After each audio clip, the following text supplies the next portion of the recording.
Boa tarde a todos.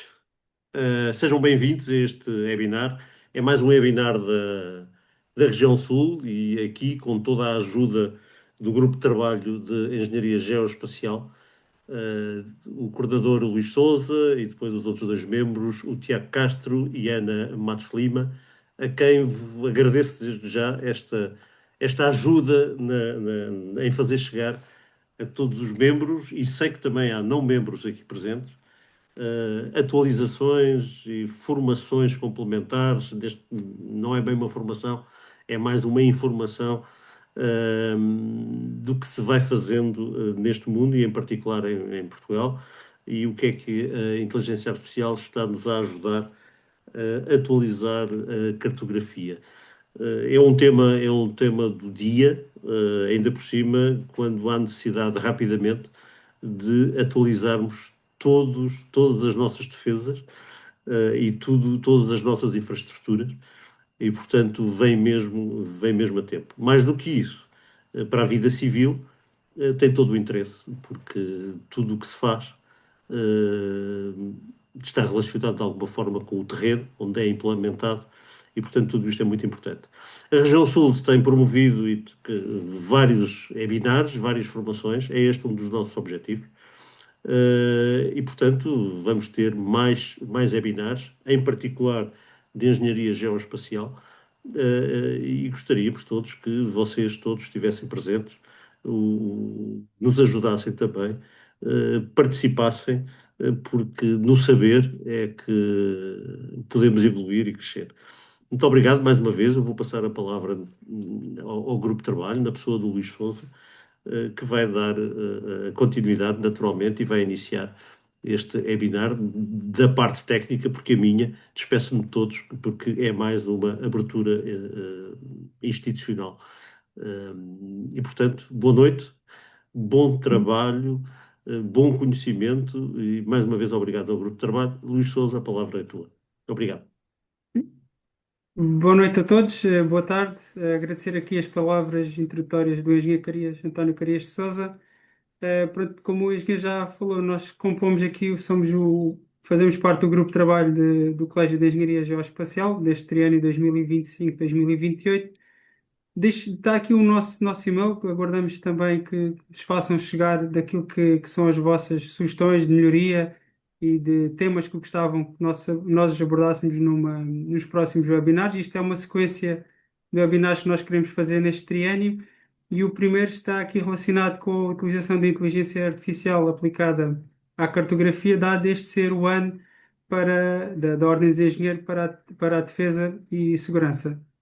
Connosco, a falar sobre o tema, estará aqui o Major Tiago Castro, que nos fará aqui uma excelente apresentação, certamente. Muito obrigado. Ah, Boa noite a todos. Em primeiro lugar, agradecer as vossas palavras, a introdução, e as palavras que me dirigiram. Agradecer também o apoio, a disponibilidade, e a motivação que senti e recebi da Ordem dos Engenheiros para organizar esta apresentação, neste webinar. Ao meu grupo de trabalho também, do qual faço parte, e pelo todo o apoio que me deram.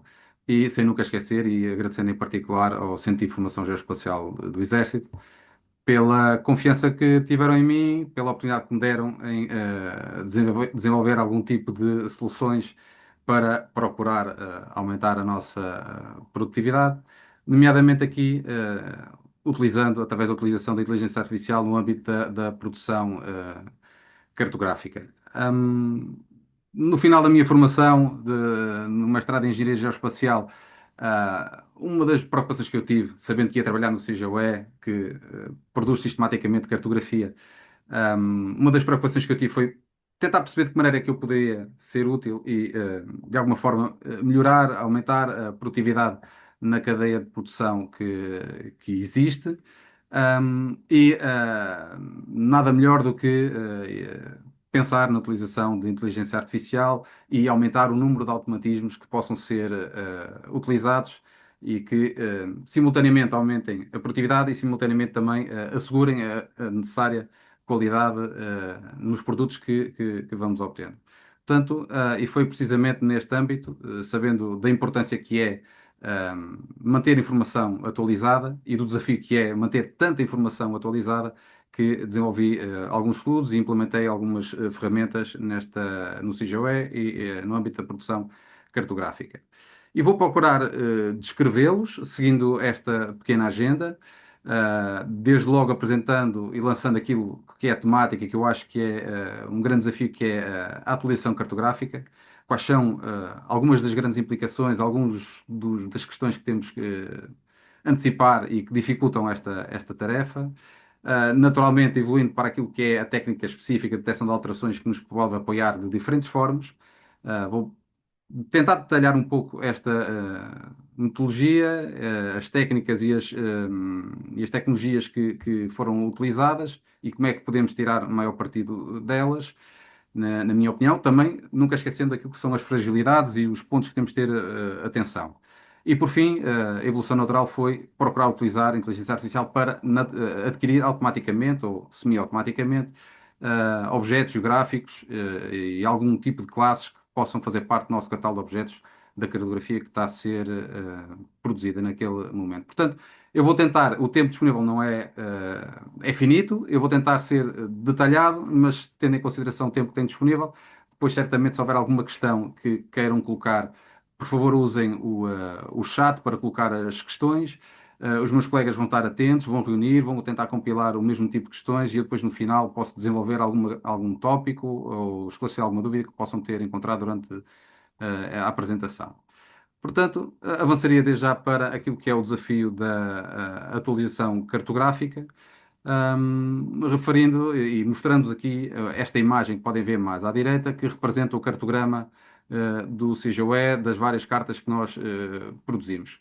Eu destacaria em particular esta quadrícula mais pequenina, a azul, que corresponde à Carta Militar de Portugal, M888 à escala 1:25.000, portanto, a Carta Militar, que garante a cobertura, neste momento, garante a cobertura integral do território continental e das ilhas e são mais de 600 folhas que devem ser atualizadas. Portanto, é um desafio enorme, um volume de trabalho enorme, mas o centro, com os recursos que tem disponíveis, são cada vez mais escassos, como em tantas outras realidades, com os recursos que tem disponível, mantém um ritmo de atualização constante. Portanto, isto é um processo sistemático que acontece todos os dias, todos os meses, todos os anos. Todos os anos são selecionadas novas áreas de trabalho, elas são atualizadas e geram novas edições. Isto é bastante importante porque podemos pensar no âmbito militar, ter este tipo de informação, seja em formato raster final, não é? Físico, ou cópia física, hard copy ou soft copy. Uh, É sempre importante ter informação atualizada, pode influenciar a tomada de decisão e o resultado do nosso planeamento, mas também do âmbito civil, certamente, para outras questões de planeamento, resposta à crise, eventos de resposta à crise, garantidamente também é muito importante manter esta informação atualizada. Portanto, está aqui havia aqui um grande desafio a ultrapassar e foi esta a minha primeira abordagem. Nomeadamente, procurando atuar e perceber na cadeia de produção que estava implementada onde é que se podia, de alguma maneira, ganhar tempo e aumentar a produtividade. O esquema que vem à direita, nestas três principais fases, representa de uma forma muito sumária aquilo que é a cadeia de produção que está implementada, com uma primeira fase dedicada à aquisição, pode ser desenvolvida de diferentes formas. Eu aqui tenho um exemplo de estereoconstituição e de trabalhos de campo de verificação e de completagem. Depois é materializada uma base de dados geográfica, validada e é implementada. Esta base de dados geográfica, desta base de dados, pode derivar um conjunto de subprodutos. O principal que nós fazemos seria aqui a parte da produção da carta militar, o seu formato físico, através de um processo de edição cartográfica. Mas, no meu entendimento, e através da detecção de alterações, eu tive uma primeira abordagem em que procurei perceber de que maneira é que era possível testar a reutilização dos dados históricos de cartografia que já tínhamos, atualizá-los e utilizá-los como dados validados para novas edições. Portanto, esta primeira abordagem focou-se essencialmente em olhar para cada uma das cartas que iria ser trabalhada, olhar para os principais temas, objetos geográficos e temas não é temas, é classes de ocupação do solo ou classes, objetos geográficos existentes de acordo com as normas de aquisição em vigor, perceber quais é que mudaram mais, onde é que mudaram exatamente, e dar este tipo de informação para os operadores, para que estes pudessem verificar em primeira prioridade essas localizações e depois fazer uma validação no restante conjunto de dados e assim obter de uma forma mais rápida e reutilizando dados já produzidos e validados de edições anteriores, e acelerar toda esta produtividade. Portanto, e como eu já referi, esta primeira abordagem assentou na utilização de uma técnica de detecção de alterações que, que é a detecção de alterações através da comparação pós-classificação. Portanto, tal e qual como o nome indica, comparação pós-classificação indica que nós vamos a determinada imagem, neste caso, podemos observar aqui em cima, temos a imagem da época da cartografia que está em vigor, portanto, a época anterior, que eu assim denominei, temos uma imagem, usamos inteligência artificial, neste caso, através de algoritmos de deep learning, para fazer a segmentação semântica, ou seja, atribuir a cada um dos pixels a sua classe, após um treino destes algoritmos. Conseguimos extrair mapas temáticos, fazemos o mesmo para as imagens novas que possamos ter, os dados novos que possamos ter, e depois, através da comparação direta, conseguimos extrair mapas de alterações, que podem ser globais, por classes, e depois vou dar aqui alguns exemplos. Portanto, isso será foi esta a abordagem que foi selecionada, porque esta técnica, no meu entender, em virtude dos dados e do problema a resolver, seria a melhor. De referir ainda que, felizmente no CGOE, eu tinha dados da primeira época, tinha os dados vetoriais relativos aqui ao mapa temático, eram os vetores, era a base de dados geográfica, ela já existe, e é importante porquê? Porque para fazer esta comparação e obter este mapa de alterações, no passo da segmentação semântica, os automatismos, a inteligência artificial tem sempre um erro associado. Ao utilizar dados validados, automaticamente, pelo menos em parte do trabalho, foi removido algum tipo de erros. Portanto, foi minimizado o erro final que é obtido. Gostaria ainda agora de explicar genericamente os principais passos desta técnica de detecção de alterações por comparação pós-classificação para também dar nota daquilo que são os principais desafios a ter em conta, porque nem sempre é possível resolver todas as situações. Temos que saber interpretar os resultados para procurar cautelar as limitações que estas metodologias possam ter. Em primeiro lugar, referi que trabalhamos com dados, neste caso imagens, que podem ser de diferentes tipos de sensores, portanto, diferentes tipos de plataformas. E por isso esta técnica é bastante flexível. Podemos utilizar imagens radar, podemos utilizar ortofotos, RGB, dados satélite multiespectrais e hiperespectrais, portanto, podem ser utilizados diferentes tipos de dados. Também podem ser utilizados conjuntos, imagens heterogéneas, portanto, imagens distintas, diferentes conjuntos de dados. Também existe, ao estudar esta temática, verifiquei que isso era possível. Só aqui nesta questão, vemos logo que há aqui uma data de questões e de problemas que temos de procurar minimizar. Porquê? Porque muitas vezes, entre a primeira edição e a segunda edição, e a data atual que estamos a trabalhar, existe um período de uma década, por exemplo, entre as duas datas. Portanto, e isso pode fazer muitas vezes com que o sensor que adquire as imagens, os dados, seja distinto. Portanto, pode ter resoluções espaciais distintas, pode ter resoluções radiométricas distintas e isso vai influenciar a qualidade dos resultados. Os nossos algoritmos são treinados na primeira época, naquela em que nós temos a imagem, temos a verdade do terreno, temos os dados vetoriais para poder fazer o treino desses algoritmos e depois vai ser aplicada à imagem da segunda época. E na imagem da segunda época, sendo distinta, sendo diferente, vai haver aqui algum tipo de problemas. Temos que procurar minimizar esse erro. E como eu referi, precisamos sempre ter a verdade de terreno, algum tipo de dado vetorial ou em formato raster, também dá, para poder sobrepor a imagem da primeira época e assim indicar ao algoritmo a solução e na sua fase de treino ele garantir a sua aprendizagem. e a própria composição dos dados vai influenciar os resultados, como eu vou mostrar uns slides à frente. Portanto, há esta disparidade nos dados de iniciais, portanto, é preciso fazer o pré-processamento dos mesmos, e depende do tipo de dados que estamos a utilizar. Eu destacaria as correções radiométricas, neste caso. Eu utilizei principalmente a correspondência de histogramas, técnica simples, mas que no meu estudo melhorou os resultados. Foi essa que utilizei.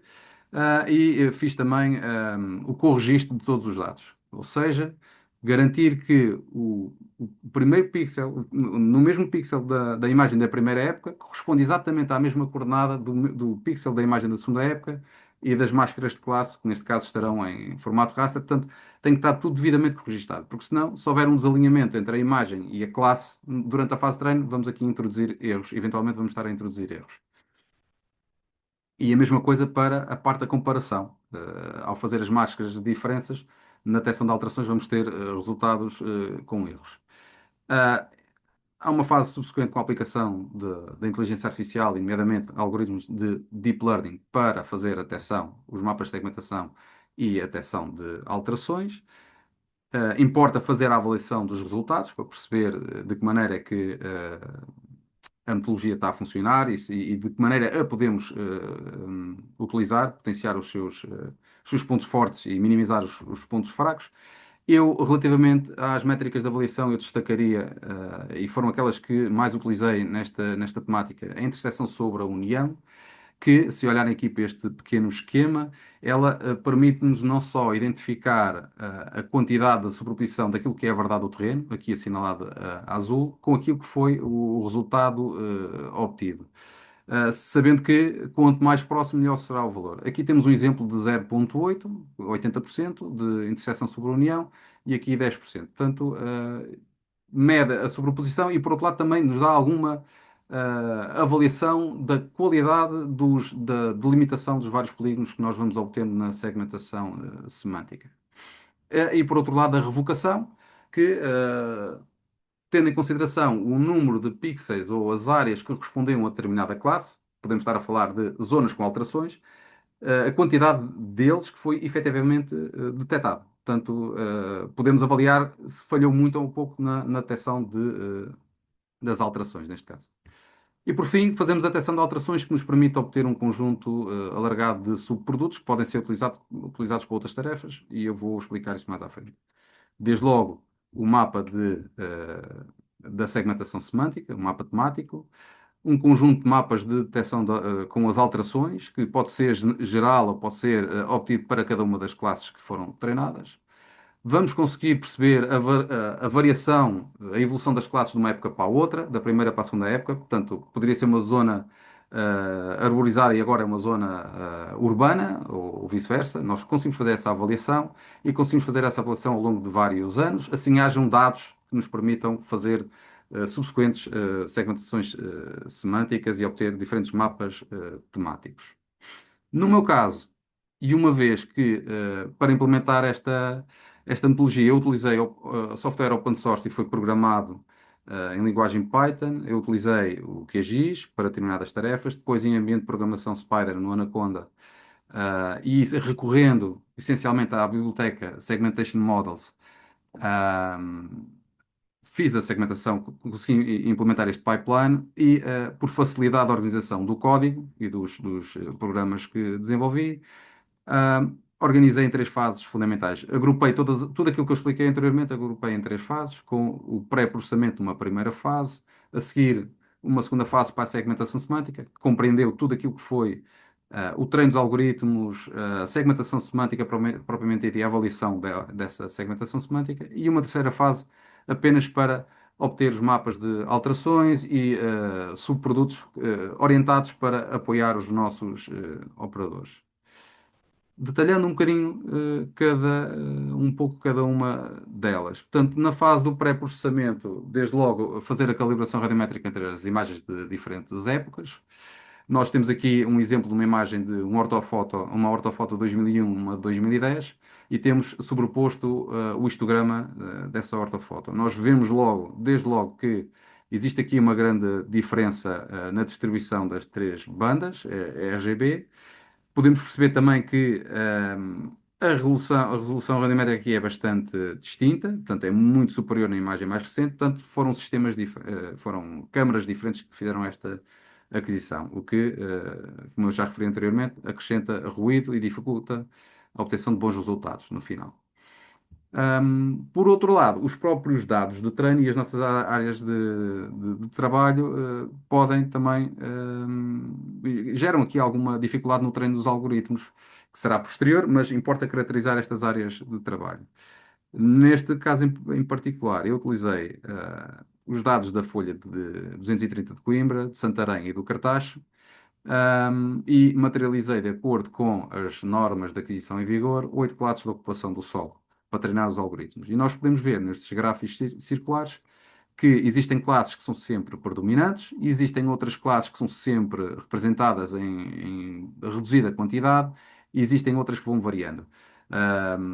E isto dificulta a obtenção de bons resultados, desde logo porque as classes que são menos representadas e cujo algoritmo vê menos vezes e tem menos exemplos para treinar, vai resultar em resultados inferiores. Portanto, este foi outro desafio que teve que ser ultrapassado, ou que teve de ser considerado em termos de análise dos resultados.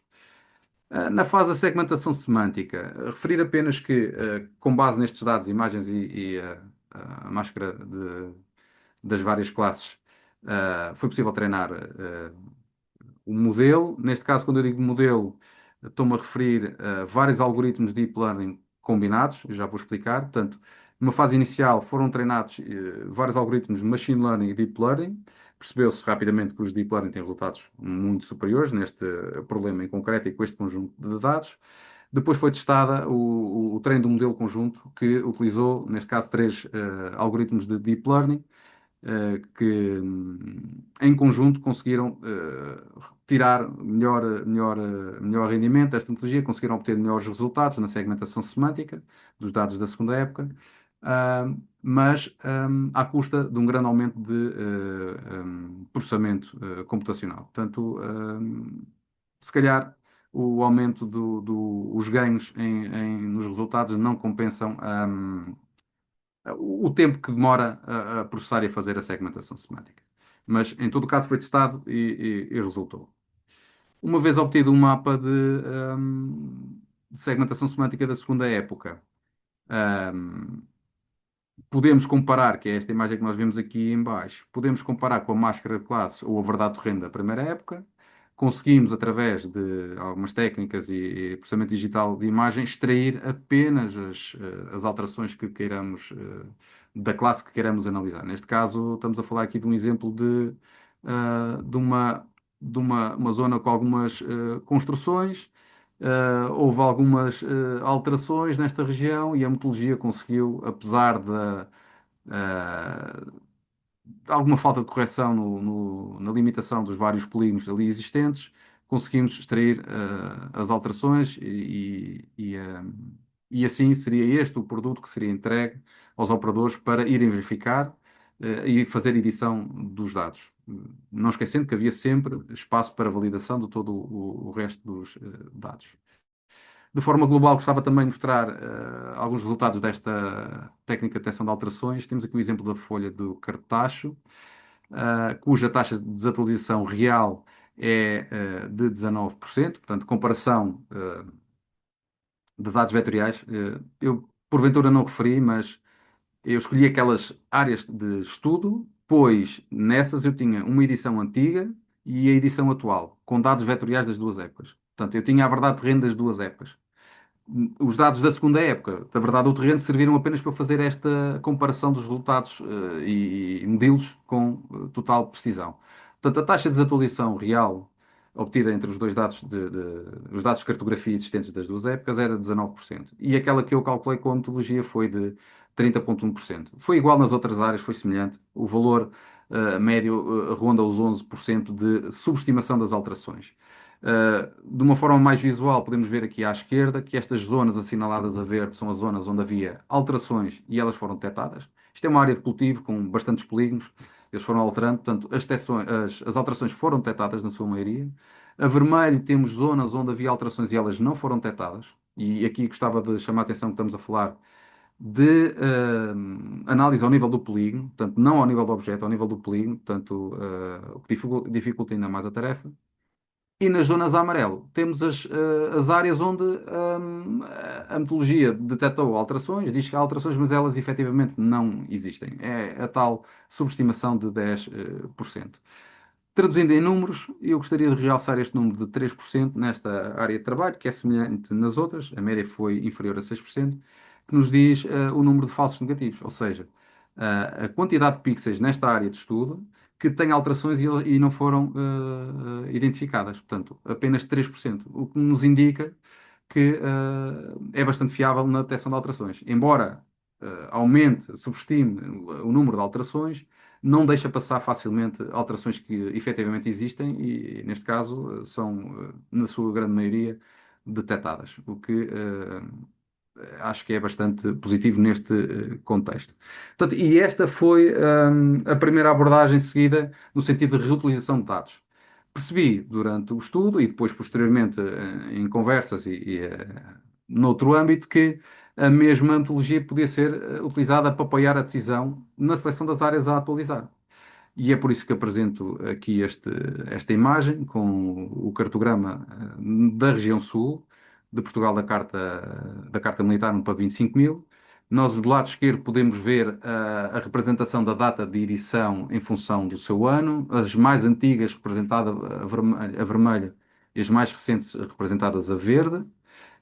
Do lado direito, nós podemos ver a taxa de desatualização teórica que foi calculada com uma metodologia diferente. Aqui os dados são diferentes, já posso explicar mais um pouco, detalhar, mas é diferente. Portanto, nós temos a vermelho as zonas mais desatualizadas e a verde as zonas menos desatualizadas. Nós conseguimos identificar zonas em que a taxa de desatualização teórica é elevada e efetivamente corresponde a edições bastante antigas. Temos, por outro lado, se calhar algumas zonas em que temos folhas com uma data de edição bastante antiga, mas que por esta avaliação indica-nos que se calhar não estão assim tão desatualizadas. Portanto, e isto é um fator, mais um fator a ter em conta no momento de seleção de áreas a atualizar. Portanto, para o plano de trabalhos do ano seguinte, em vez de atualizar de uma forma sistemática, podemos fazer esta avaliação da região com maior e atribuir uma prioridade. Eu aqui também gostava de acrescentar que existem outros fatores que podem limitar, e eu sei que limitam a seleção das áreas a trabalhar, tal como a disponibilidade de voo ou a disponibilidade de fotografia aérea, de cobertura fotogramétrica, para podermos trabalhar. Portanto, isso também pode ditar, entre outros fatores, outro tipo de prioridades que possam surgir. Também consigo relacionar isto rapidamente para outras situações, tal e qual como nós ouvimos na introdução. hum, Há situações em que importa, com alguma urgência, fazer algum tipo de update aos dados que nós temos, algum tipo, pelo menos perceber onde é que não está tão atualizado. Portanto, e com estes dois exemplos que eu estou aqui a dar, é possível determinar, localizar e determinar a classe de algum tipo de objeto geográfico que tenha sofrido algum tipo de alterações. E podemos fazer isto neste âmbito para a produção cartográfica sistemática, mas podemos fazer para situações inopinadas, onde há bastantes detritos, obstruções de vias de comunicação ou construção de novas vias de comunicação. Portanto, isto pode ser efetuado. Noutros fóruns, discute-se a possibilidade de fazer atualizações pontuais em função de determinadas localizações numa folha ou em função de determinados temas em que se julgue que são mais importantes. No âmbito militar, eu sei, eu tenho consciência de que ter noção, ter as vias de comunicação e ter as áreas urbanas, pelo menos esses temas, esse tipo de objetos atualizados, é muito mais importante do que, porventura, ter algum tipo de vegetação atualizado. Portanto, este tipo de trade-off, em que se podem criar edições novas edições com este tipo de apontamentos, está a ser estudado noutros fóruns. Eu vou falar desse projeto de mapeamento, vou apresentá-lo mais à frente, e sei que nesse fórum está a ser discutido. Gostava de avançar aqui, de mostrar também aqui um pouco o exemplo desta folha 447 de Montemor, um novo, eh, para vos dar nota aqui de uma questão. Portanto, esta folha, a sua data de edição é bastante antiga, mas a taxa de desatualização teórica que foi calculada até é bastante baixa para não é bastante baixa, mas é baixa para a média e para as folhas vizinhas e eventualmente para o próprio ano de edição. Portanto, a taxa global de desatualização calculada foi de 23%. Mas, tal e qual como apresentei anteriormente, nós podemos fazer o cálculo para as classes de treino que tínhamos selecionado. E neste caso em particular, apesar da taxa global de desatualização ser relativamente reduzida, aqui na questão da taxa da cobertura, desatualização da cobertura vegetal ou da floresta, está bastante elevada. Portanto, eventualmente, em determinado cenário, importa ter este grupo de classes relativos à cobertura vegetal atualizado. Estou a pensar agora na época dos incêndios.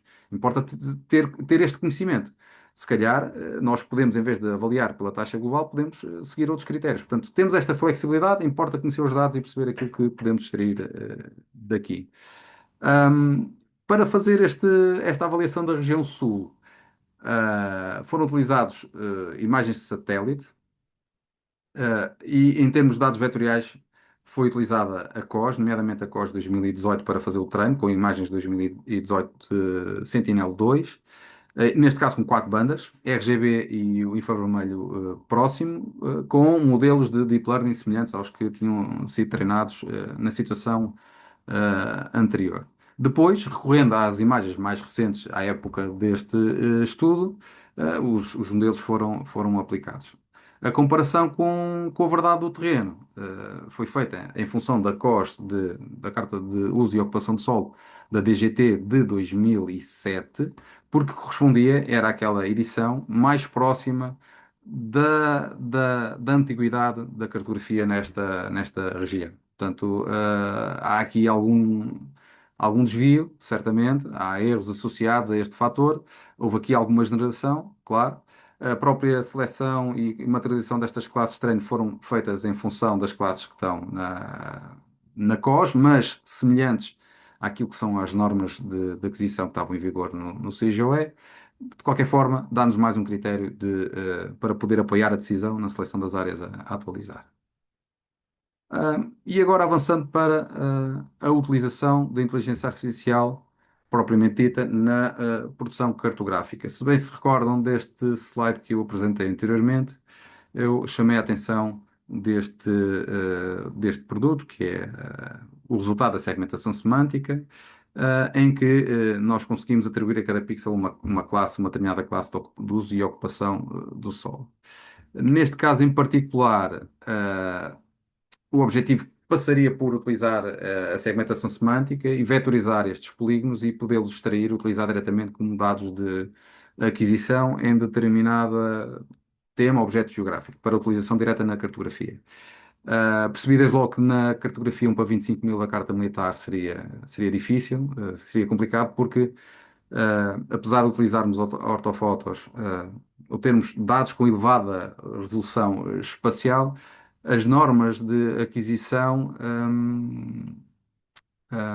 são bastante exigentes e, por vezes, muito detalhadas na aquisição, e na precisão com que o trabalho é realizado.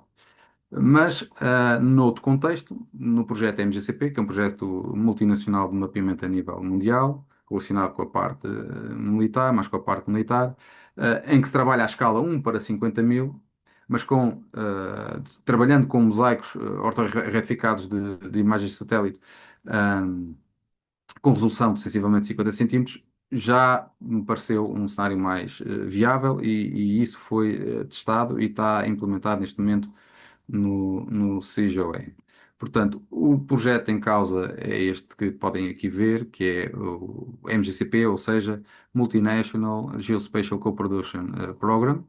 Portanto, como eu referi, programa de mapeamento a nível mundial, em que várias nações participam. Cada nação tem uma área de responsabilidade atribuída na qual produz cartografia, segundo um catálogo de objetos e normas de aquisição comuns.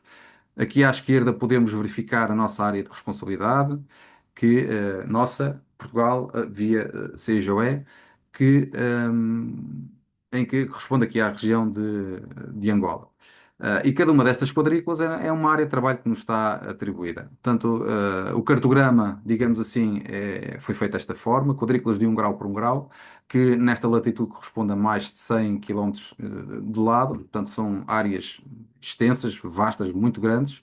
Portanto, e como eu referi, trabalhamos a escala 1 para 50.000, neste caso, com dados de imagens de satélite, WorldView, maioritariamente o WorldView 2, mas também temos por vezes que trabalhar com o WorldView 1, ou às vezes também conseguimos obter do 3.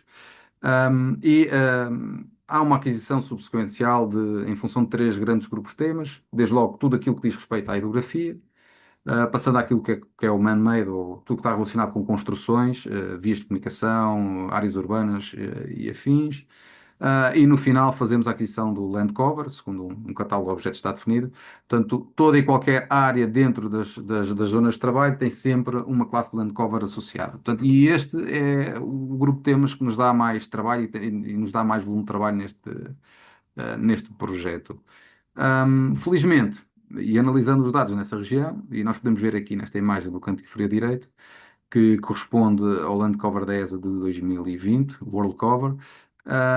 Analisando esta região, nós percebemos que há 3 classes de ocupação do solo predominante. Desde logo a floresta, o mato rasteiro e a vegetação rasteira. São as 3 classes predominantes. O que nos permitiu pensar numa abordagem em que facilitaria a sua aquisição, quer por uma pequena alteração da metodologia, quer por utilização de automatismos na aquisição das mesmas. E eu vou procurar explicar agora aqui neste slide, em que tenho aqui um esquema no canto superior direito, em que procura sintetizar isso mesmo e depois vamos ver um pequeno vídeo. No primeiro passo, passaria sempre por avaliar a nossa área de trabalho, perceber qual é a classe maioritária, e essa classe, maioritária ou mais representada, e essa classe é aquela mais predominante. Essa seria aquela que será adquirida no final, e já vão perceber porquê. Depois vamos avaliar as outras, a seguinte, a mais representativa seguinte, e que nós saibamos que os nossos algoritmos conseguem ter bom resultado na sua aquisição, e essa vai ser adquirida semi-automaticamente com recurso de inteligência artificial. Todas as outras que nós sabemos que são minoritárias continuam a ser adquiridas de forma manual pelos nossos operadores. No final temos um conjunto de várias camadas, exceto a mais representada. É tudo sobreposto, fazemos o crop ou eliminamos as sobreposições e automaticamente extraímos, sem qualquer tipo de trabalho, extraímos a classe predominante nesta área de trabalho. Portanto, inteligência artificial e alteração da metodologia. E é isso que vamos procurar ver aqui neste pequeno vídeo. Deixa-me só alterar aqui o ponteiro. Ok. Portanto, olhamos para a nossa área de trabalho e vamos ver o conjunto de dados da ESA para avaliar. Temos aqui 2 classes predominantes. Criamos um polígono, era isso que eu estava a tentar representar. Criamos um polígono base para a classe predominante. Neste caso, seria a vegetação rasteira. Vamos utilizar automatismos para adquirir com inteligência artificial, neste caso a classe de floresta densa. Todas as outras minoritárias são adquiridas de forma manual. No final, fazemos desculpem ter avançado o slide, fazemos o crop e vamos obter, extrair automaticamente o polígono da classe predominante.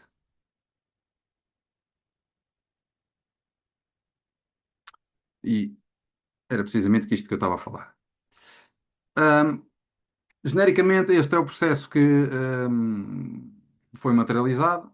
Desde logo é preciso, em função daquilo que estive a falar, é preciso preparar dados na área de trabalho subsequente. Nós temos que não só avaliar a área de trabalho com este conjunto de dados da ESA para avaliar as classes, também vamos buscar os dados da cartografia que foi produzida na zona envolvente. Para quê? Para nos ajudar a treinar os modelos de deep learning da nossa região. Portanto, a própria seleção das áreas de trabalho é subsequencial para garantir que as imagens são semelhantes, para garantir que espacialmente e temporalmente são mais próximas e assim tentar melhorar os resultados. Porque aqui uma grande diferença em termos de latitude vai implicar grandes alterações no tipo de land cover que nós verificamos. Portanto, nós mantemos a proximidade, fazemos uma aquisição com inteligência artificial e uma primeira validação. Os nossos operadores vão manualmente aumentar zonas que não foram adquiridas, ou melhorar contornos, ou vão eventualmente remover zonas que foram erradamente adquiridas. Depois fazemos uma edição automática para respeitar as normas de aquisição em vigor neste projeto de mapeamento. Ah, é a escala 1 para 50 mil e pressupõe, nas normas de aquisição, pressupõe algum tipo de generalização. Há sempre algum tipo de generalização a esta escala, nomeadamente aqui para o land cover. Fazemos esta edição automática que resolve alguns dos problemas, nem todos, alguns. Fazemos o resto da edição, uma validação pelos nossos operadores e no final terminamos a aquisição de todas as outras classes de land cover, como vimos anteriormente, e fazemos uma validação final. Para resolver este problema e para o implementar, foi tudo programado, foi tudo construído em ambiente ArcGIS Pro, foram criadas ferramentas dedicadas para este projeto, e isto porquê? Para facilitar a utilização pelos nossos operadores, para não estar dependente de alguém que tivesse a possibilidade de programar. Há programação por trás, há algum tipo de manutenção, mas no front-end nós vamos ter sempre uma caixa de ferramentas que nós estamos habituados a trabalhar em qualquer SIG. Com este vídeo, vou tentar demonstrar a utilização da própria caixa de ferramentas para aquisição de land cover. Vou dar aqui um pequeno exemplo. Temos aqui uma área de estudo que é bastante favorável para o demonstrar. Nós vamos abrir a nossa caixa neste caso, a nossa toolbox para a aquisição destes polígonos. Nós estávamos a tentar adquirir aqui a floresta densa. Temos de selecionar uma imagem, neste caso está treinado com imagens RGB de satélite. Podemos selecionar vários modelos de Deep Learning treinados para este tipo de classe. Foram utilizados maioritariamente o NET e a PSP-NET.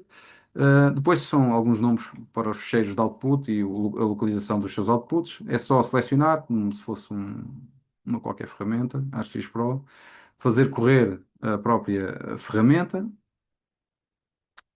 e podemos ver que há segmentação semântica, verificamos a utilização de uma outra função para fazer vetorização com alguma regularização dos seus limites, e vamos obter um conjunto de subprodutos. Um raster para cada algoritmo, que é o resultado de cada um dos algoritmos, a compilação de todos estes resultados e depois o resultado da própria segmentação que nós vamos aqui ver. Portanto, podemos ver um resultado, dois resultados, os vários resultados, neste caso sobrepostos, a combinação deles todos agora aqui assinado a roxo, e depois vamos ver os vetores que foram obtidos,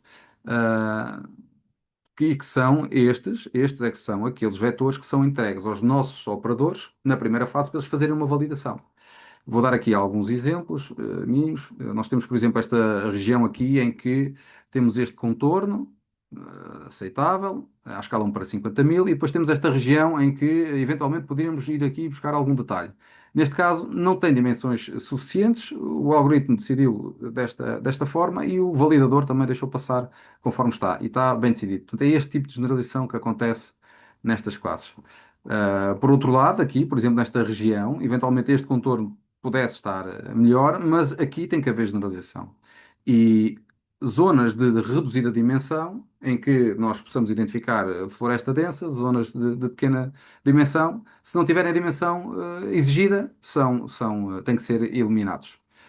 Portanto, apesar de haver o automatismo, apesar de haver uma primeira aproximação bastante boa, tem que haver validação dos nossos, e há sempre validação dos nossos operadores.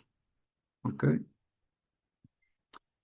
Posteriormente, e aquilo que eu queria mostrar agora, é também utilizada uma outra ferramenta para fazer edição automática, para resolver questões como nós vemos aqui, há uma sobreposição. Houve aqui sobreposição que tem a ver com a largura do curso de água e a composição e forma de funcionamento do algoritmo em função daquilo que é a classe que estamos a tentar adquirir nesta região. Depois tem que haver uma preocupação com larguras mínimas, dimensões mínimas, neste caso, dos nossos polígonos e outras situações, contiguidades. Tudo isso tem que ser devidamente resolvido. Foi criada uma caixa de ferramentas específica para isto, em que vamos utilizar, em primeiro lugar, as features, os vetores provenientes desta primeira fase de aquisição com a primeira validação. Há um conjunto de linhas e um conjunto de áreas que foram adquiridas previamente, nomeadamente aquilo que diz respeito à hidrografia e ao man-made, que são referência, portanto não podem ser editadas, mas estas que nós adquirimos agora são editadas em função da localização das anteriores. Portanto, depois é só designar os cheiros, o local de output, e a ferramenta vai fazer um conjunto de processamentos para resolver os principais problemas que nós sabemos que vamos sempre encontrar. No final deste processo, o vetor regressa novamente ao operador, que vai fazer a sua validação. Portanto, de uma forma sequencial, tudo isto é processado, os resultados finais depois são melhorados, e há uma inspeção visual em todos os polígonos que são obtidos. Em termos de principais resultados, eu fiz este teste que vou passar a explicar agora. Portanto, ah, fui buscar dados de uma de uma edição, peço desculpa, de uma área de trabalho que tinha sido recentemente produzida, ahm, e pelo meu operador mais experiente.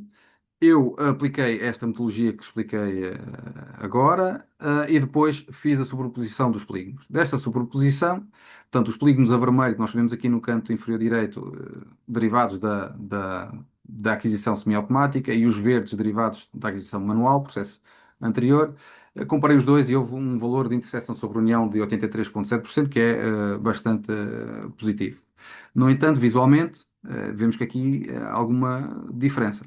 Portanto, isto não quer dizer que esteja errado. Simplesmente o operador, quando está a trabalhar uma área nova, tem em consideração as zonas vizinhas e a forma como outros operadores trabalharam no passado. Portanto, às vezes pode haver um tipo de decisão diferente na cobertura do solo, pode ter havido uma seleção diferente de uma classe. Portanto, neste caso, estávamos a falar de cartografia que tinha sido feita há muitos anos, portanto, e havia aqui diferenças. Houve aqui a preocupação de garantir alguma uniformidade, pelo que isto não é bem um erro. É um erro, mas não é bem um erro. Portanto, acrescenta aqui, o valor seria ainda mais positivo. Realçar ainda que em termos de inspeção visual existem algumas diferenças, nomeadamente nos limites, mas tive o cuidado de mostrar individualmente aos nossos operadores para eles fazerem uma avaliação, o feedback que tive foi bastante positivo. Portanto, é uma primeira aproximação, mais uma vez, bastante positiva. Em termos de tempo de trabalho, ah, apenas para a aquisição destes vetores, destes polígonos, com dados históricos de trabalho do CIJOE, nós sabíamos que íamos demorar sensivelmente 7 dias, um pouco menos, para o fazer de forma manual.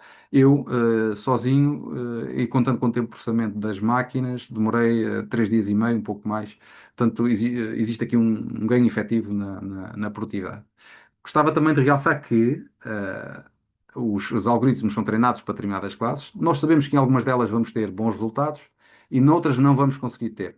Também já percebemos que há zonas de trabalho em que as classes podem não estar tão bem definidas, são áreas mais difíceis e que torna-se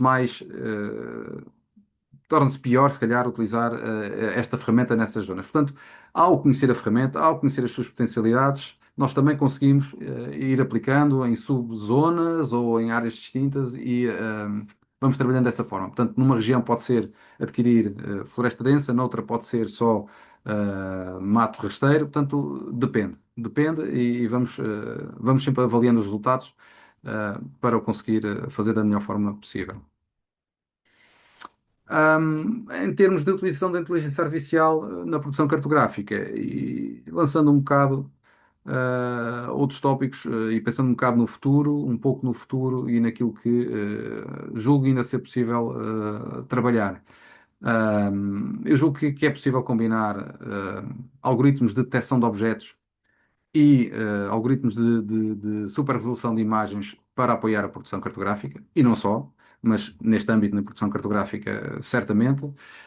Detecção de objetos não só numa perspectiva de aquisição de objetos propriamente ditos, que nós podemos aqui ver, de alguns postos ou piscinas, neste caso, poderá ser outro tipo de objetos, para os detectar, para utilizar diretamente na produção ou, eventualmente, como conjunto de dados auxiliares para garantir que depois há uma verificação e não falhamos esses objetos. Por outro lado, combinado com a super resolução, que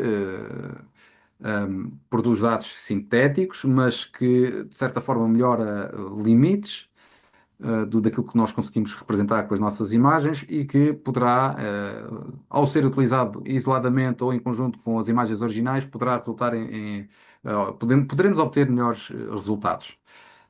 E quem sabe adquirir diretamente outro tipo de objetos que agora não é possível.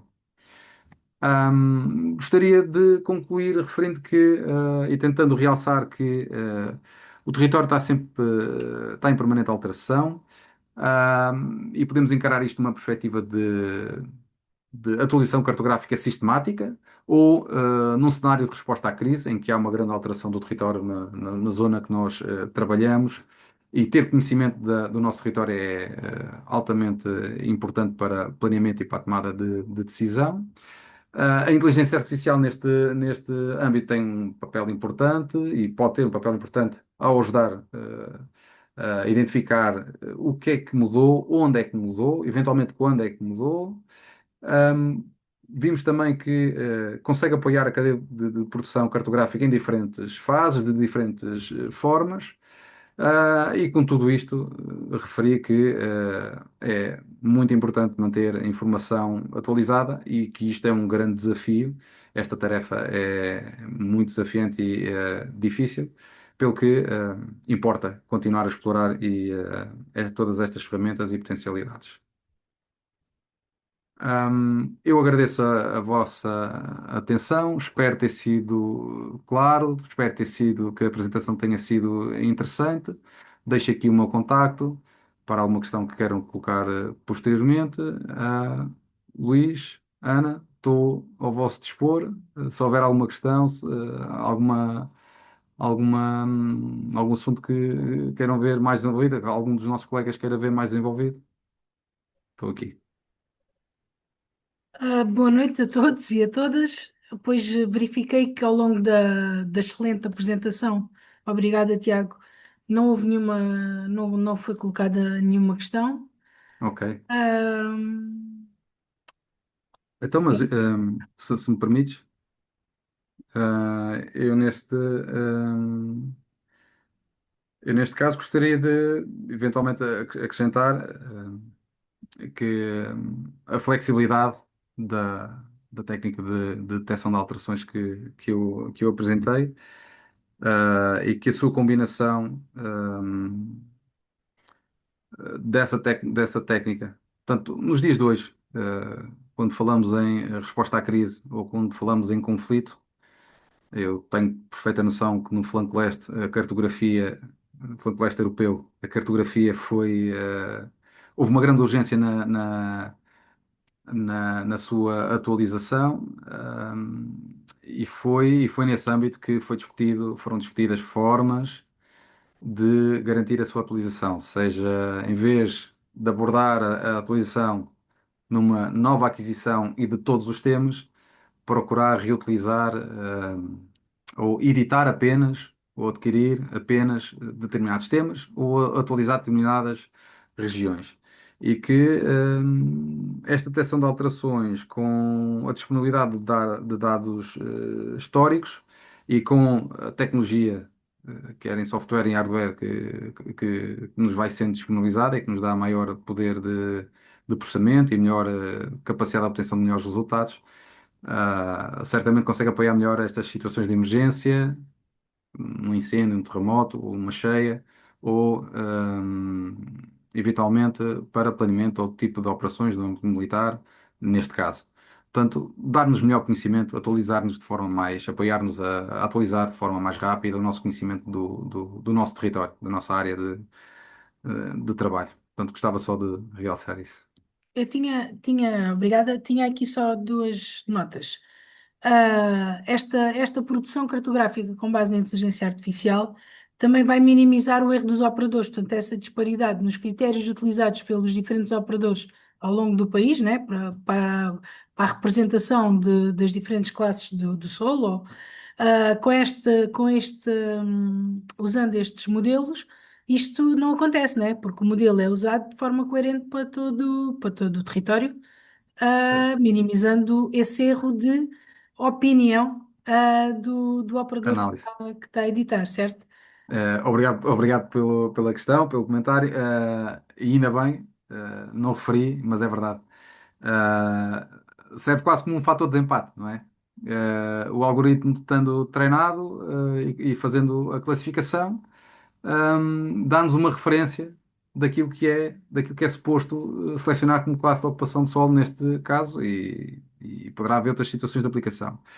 Os dados que são obtidos, acrescentando um pouco mais, os dados são obtidos com estas metodologias, hum, por vezes podem não ser utilizados diretamente como para a aquisição. Nós tivemos o caso da aquisição da hidrografia, foi a primeira situação que tentamos resolver com automatismos, extraindo vetores, neste caso, candidatos à cartografia. E percebemos, a nossa primeira abordagem era editar e conseguir usá-los, reutilizá-los. E percebemos que a melhor abordagem seria utilizá-los como referência.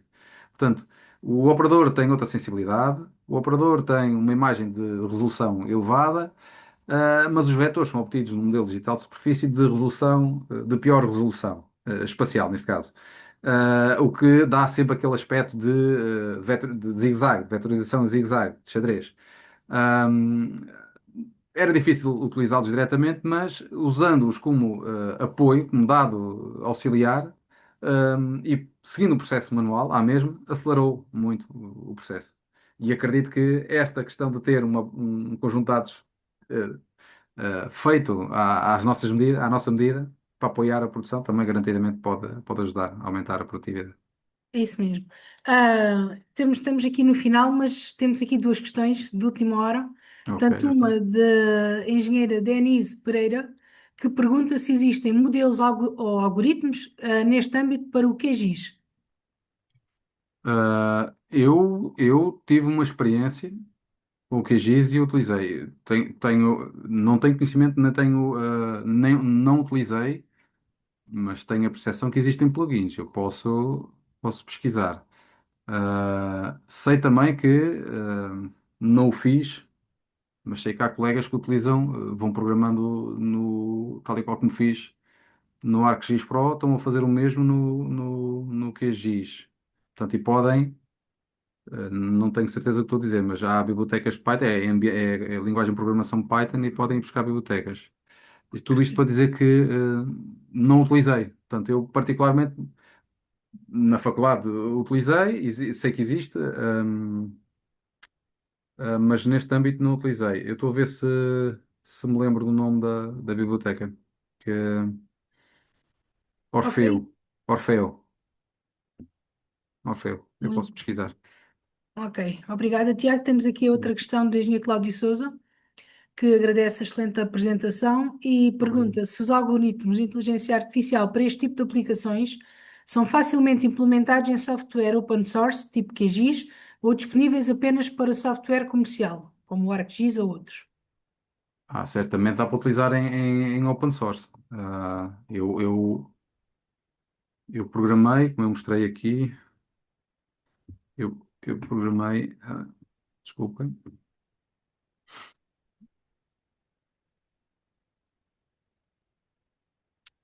eu utilizei, neste caso, o QGIS para manipulação das imagens e das máscaras de classe. E depois trabalhei tudo em ambiente de programação Spider. Não, acabei por não integrar. Ah, Fiz isso em ArcGIS. O próprio ArcGIS tem uma forma de construir bibliotecas. Tem a caixa de ferramentas em Python está estruturada ao estilo de programação para objetos. Depois é só construir os métodos e invocar. E permite-nos ir buscar todas as bibliotecas que existam ao nível do Python. não quero dar uma resposta inconclusiva, mas também quero evitar dar uma resposta errada. Ah, eu julgo que o QGIS certamente vai dar para ir Ok, buscar bibliotecas Python. Mas implica-se ok. em programação, a não ser que se use um plugin. Ok, obrigada, Tiago. Eu ia só fazer aqui fazer uma última pergunta antes do Luís, por ser aqui agora depois à finalização, que é estas atualizações, tu falaste no Sim. início nas séries da Carta Militar, elas estão Sim. disponíveis só internamente para uso militar ou para uso civil?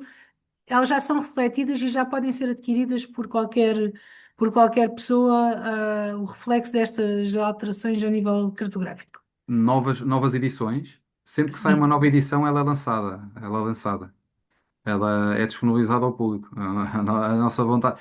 Eu não posso falar em nome do CIJOE, sim, sim, eu sou sim. mais um colaborador, mas a percepção que eu tenho é que, assim que possível, as edições são disponibilizadas Ok, ao público.